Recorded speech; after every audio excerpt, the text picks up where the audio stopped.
नमस्कार मित्रांनो. आपलं मन कधीकधी थकून जातं. आयुष्याचा अर्थ शोधायला लागतं. अशावेळी काही कथा फक्त मनोरंजन करत नाहीत, तर आपल्याला आतून हलवून टाकतात. गोल्डन स्टोरीजवर आज आपण अशीच एक कथा ऐकणार आहोत. ही कथा आहे एका माणसाची, ज्याच्याकडे सगळं होतं, पण तरीही तो हरवलेला होता. आणि मग एका साध्या घटनेनं त्याला आयुष्याचा खरा अर्थ समजावला. चला तर मग सुरू करूया. कथेचं नाव आहे विश्वासाचं मोल. नगरच्या एका मध्यमवर्गीय वसाहतीत अनिरुद्ध देशपांडे राहत होता.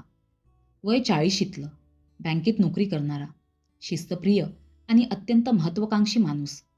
त्याचं आयुष्य वेळापत्रकावर चालायचं.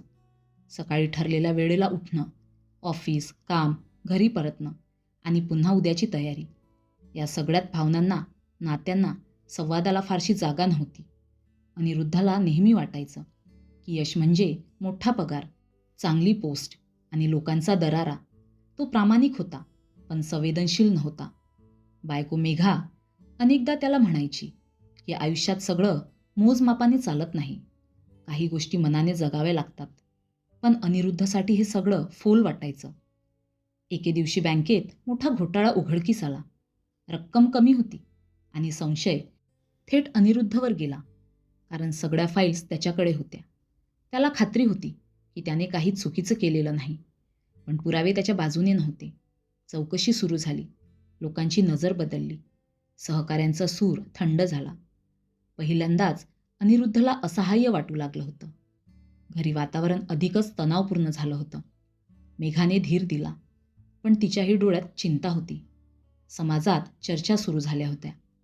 जे लोक कालपर्यंत नमस्कार करत होते, ते आज टाळायला लागले होते. अनिरुद्धला जाणवलं की प्रतिष्ठा ही फार नाजूक गोष्ट असते.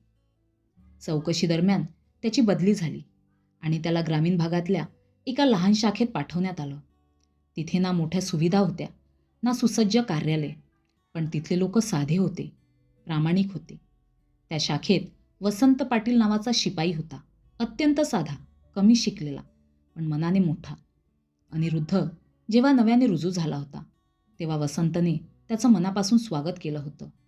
रोज छोट्या छोट्या मदतीतून तो अनिरुद्धच्या जवळ आला. हळूहळू अनिरुद्ध बदलायला लागला.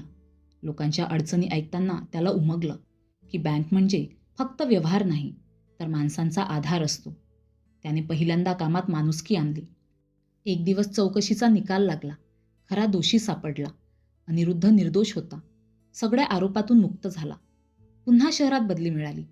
पण आता अनिरुद्ध तोच राहिला नव्हता. त्याच्याकडे पुन्हा प्रतिष्ठा होती, पण त्याहून महत्त्वाचं म्हणजे त्याच्याकडे अनुभव होता. शहरात परतल्यावर त्याने सहकाऱ्यांशी वागणूक बदलली.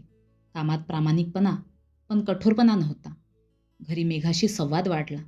आयुष्य हळूहळू शांत होत गेलं. एक दिवस वसंत पाटील त्याला भेटायला आला. अनिरुद्धने त्याला सन्मानाने खुर्ची दिली. ते पाहून सगळे थक्क झाले.